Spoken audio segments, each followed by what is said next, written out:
second generation Fiat Panda, it's fair to say, didn't have the easiest start to life.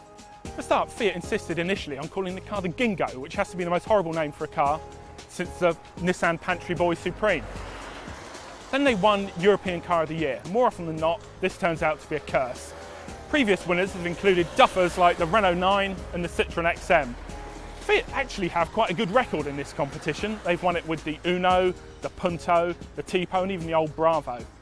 But once they stopped nobbling the jury, they won it with a very special car, this Fiat Panda. Forget what you thought you knew about its rather agricultural predecessor. This is a very, very special piece of kit. This Panda is fitted with a 60 horsepower 1.2 litre engine. And although that sounds about as much fun as a thumb in the eye, it does a reasonably good job of punting the car up the road. There's also a 1.3 litre diesel and a 1.4 litre petrol with 100 horsepower that are well worth having. But I'd probably avoid the 1.1 litre entry-level car because that is a little bit gutless. It's worth remembering that although this Panda is nominally a city car, it's certainly capable of a longer motorway run, and you'd be happier tackling a long journey in this than you would in something like a Chevy Matiz or a Smart 4.2. There's quite a lot of body roll through corners with this Panda, and I think I've seen mountain bikes with wider front tyres, but it signals the limits of grip really well, and the ride quality is very, very good.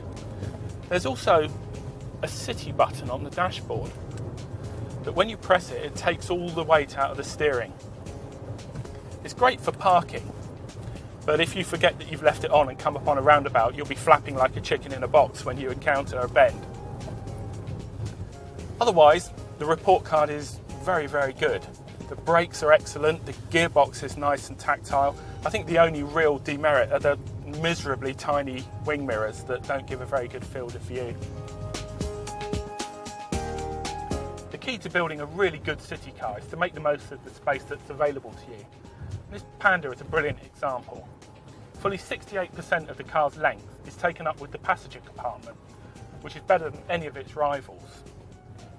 The deep side windows make it look a lot taller than it is, and headroom will be okay for some, but if you're a taller driver, don't specify the car with a sunroof because it robs you of a crucial couple of inches of headroom and you'll have a rather sharp bar right above your head.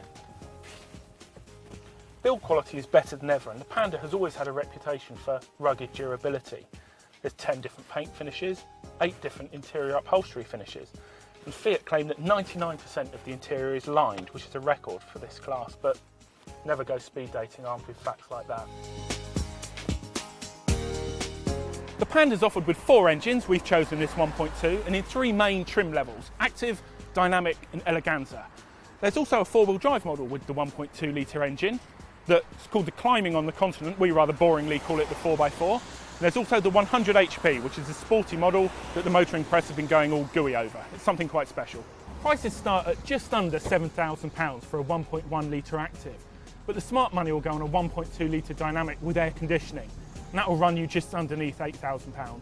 The Dynamic trim level features anti-lock brakes, a trip computer, twin front airbags, dual drive electric power steering and body coloured bumpers. The Dynamic Aircon features, rather unsurprisingly, air conditioning, as well as black aluminium roof bars, remote central locking and side rubbing strips.